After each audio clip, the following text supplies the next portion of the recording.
Hi and welcome. Today I have a case study for you. It's the She Writes memoir, The Red Kitchen by Barbara Clarke. The show today is brought to you by the Structure Success video training, and this is a free training that you can sign up to really plan a rough outline for your book. And stay with me as I'll have information on how to get your hands on that coming up.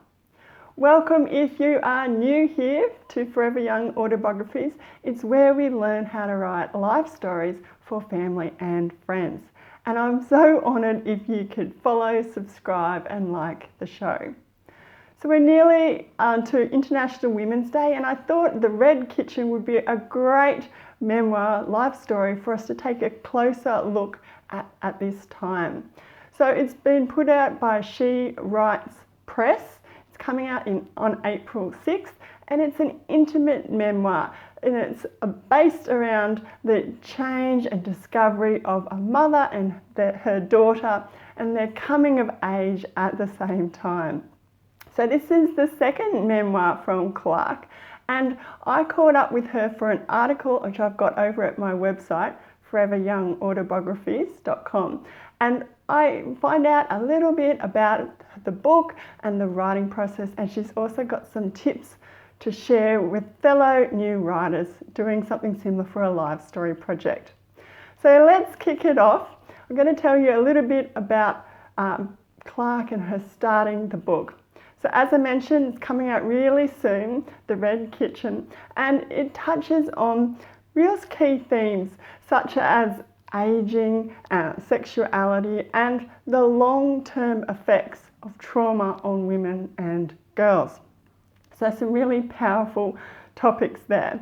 But Clarke actually started this memoir way back when she was in college in 1960. So it wasn't actually a memoir at that point. She started it as fiction. She says it was thinly disguised. She got some writing advice after it kept falling apart. They said, look, let it stand on its feet. Do it as a memoir. It wasn't until recently or a lot later that she started the project again. She attended a workshop at her local bookstore that went over why people write memoirs and how to write memoirs. And that was her aha moment. And then the book sort of took off. She got really into it. So that was how she got started. But then, as we know, writing or any life story project is a journey, and we need support. So I asked her, how did your friends and family feel about this life story project? And she said that, her father had died earlier on, and her mother, who'd lived to 97, she would have loved some of the chapters. Her brother was very supportive, as were her daughters, who one was or is an editor, so that came in very handy. She had support too from friends, non-writers, but supportive friends who were saying, you go girl, get that written. Meanwhile, the ex-husbands, she says they're probably not going to enjoy some of her memories of them, but she has changed their names for the book. But most importantly, she had some writing partners or some writing buddies, critique partners. And she said this was really, really valuable in terms of supporting her to get the book done. And she said they met over Zoom, so video call, and they still do now, regularly twice a month. So really critical to have that support there when you're starting on a life story project. So the writing of the book, that's the next part.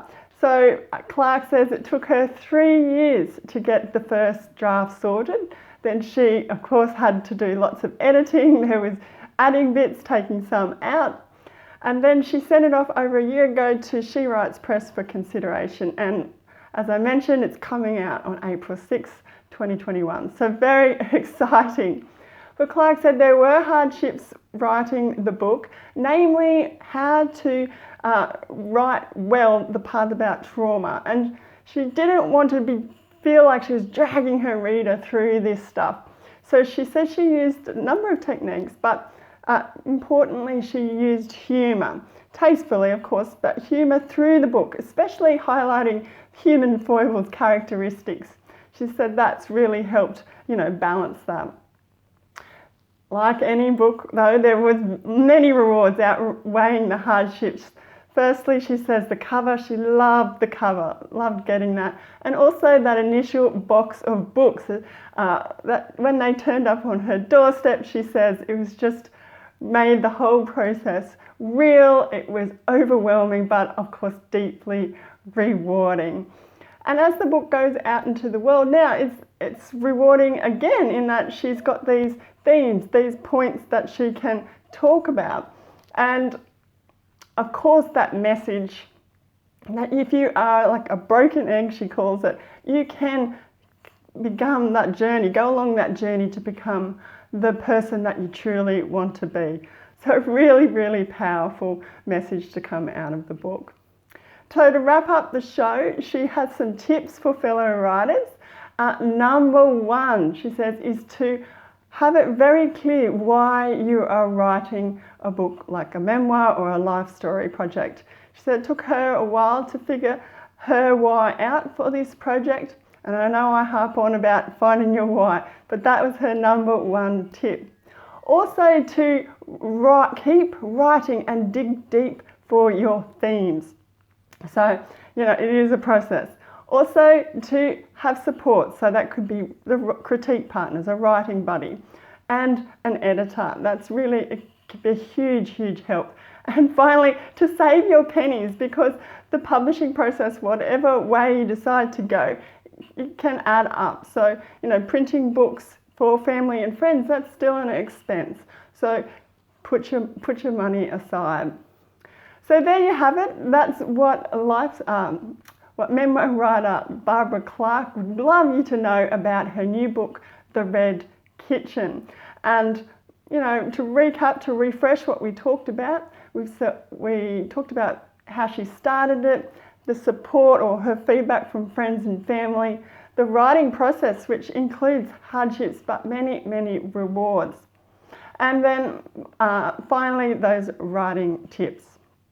So my message to you guys out there is that, look, from Barbara's case study, it's okay that a memoir is going to take time and it's going to evolve over time. And if you'd like to know more, as I mentioned, this is just a snippet of a full article I have on the topic. Go to foreveryoungautobiographies.com/The Red Kitchen. There's a beautiful photo of Clarke there and the cover of the book and links to find out more to her site and where to get the book. So I highly recommend you go check that out, foreveryoungautobiographies.com/The Red Kitchen. While you're over at the article or while you're here on this platform, please leave me a comment. What's your why for starting a life story project? Barbara got hers, or Clarke got hers figured out. She says that's key. So I'd love for us to share our whys of why we'd like to, start a life story project. And you can always email me and go to foreveryoungautobiographies.com/contact. So that brings me nicely to starting structure success training. Now that's really, really key when you're figuring out your why and you're wanting to then map out how you're going to begin a life story project. This training will help you do that. We come up with key events, key memories that you want to include, and we sort of massage that into a rough outline. And this is free. I encourage you to sign up. You go to foreveryoungautobiographies.com/structure success sign up. Put in your email and your name, hit OK, and I will send that one to you. Before I go, if you've made it this far, be really honoured if you could follow, subscribe and like the show, even share it with a friend who you might think finds it valuable. I will be back again soon with another topic. So until then, have a happy International Women's Day and happy writing.